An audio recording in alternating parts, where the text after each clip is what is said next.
this is Jim West of the Jim West team. Thanks for stopping by our site. Today we're going to talk about the single most asked question by buyers looking for homes in the market today. What's the difference between being pre-qualified and being pre-approved? So let's do it, and let's do it now. So as we said, in this article we're going to look at the similarities of pre-approval and pre-qualification.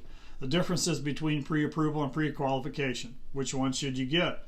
As you prepare to finance a new home, chances are you've come across mortgage pre-approval, mortgage pre-qualification, or possibly even both. So what does it mean to get pre-approved versus pre-qualified for a mortgage, and what's the difference between the two? Let's take a look. The similarities of pre-approval and pre-qualification. Mortgage pre-approval and mortgage pre-qualification have the same great benefits for anyone considering purchasing a home with a mortgage. Both can help estimate the loan amount that you likely will qualify for.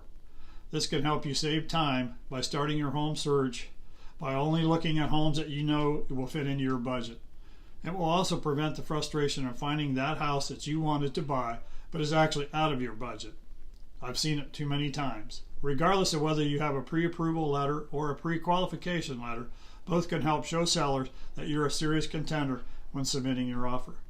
For a seller to confidently accept your offer, they'll want to know that you'll be approved for a mortgage and the home sale will close. A pre-approval letter or a pre-qualification letter can help demonstrate that you have a good chance of being approved for a mortgage for the amount that you've offered on the home. Many sellers will require a pre-approval or pre-qualification letter now in our competing market if you're planning to get a mortgage. If it's not required, a pre-approval letter or pre-qualification letter may help your offer stand out. This can be especially helpful in our competitive market today. In addition to the benefits mentioned above, it's important to remember that neither pre-approval nor pre-qualification is a guarantee that you'll receive a loan from the lender.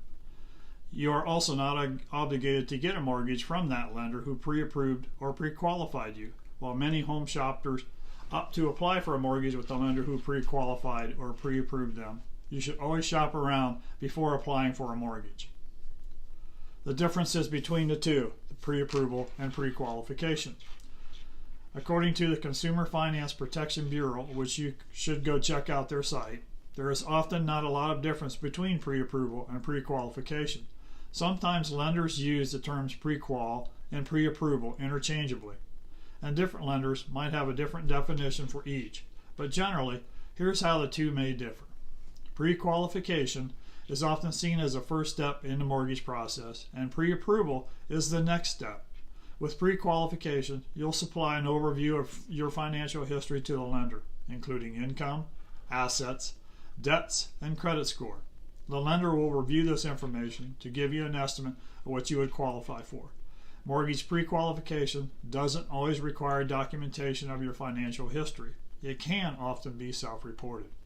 Mortgage pre-approval is very similar, but it usually requires documentation and verification of your income, assets, and debts, and it will require a credit check, which will result in a hard inquiry on your credit report.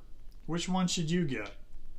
Since the terms mortgage pre-approval and mortgage pre-qualification are often used interchangeably, it can be hard to know which one you need. It really depends on how your lender defines the service. If you want a credit check or not, and what real estate market you are in, be sure to ask your lender exactly how or she defines pre-approval or pre-qualification and if it requires a credit check. Then find out from your real estate agent which version has more credibility in your market. That way, when it comes time to make an offer, you'll have what you need to give sellers confidence that you'll be approved for a loan. So once again, my name is Jim West of the Jim West team.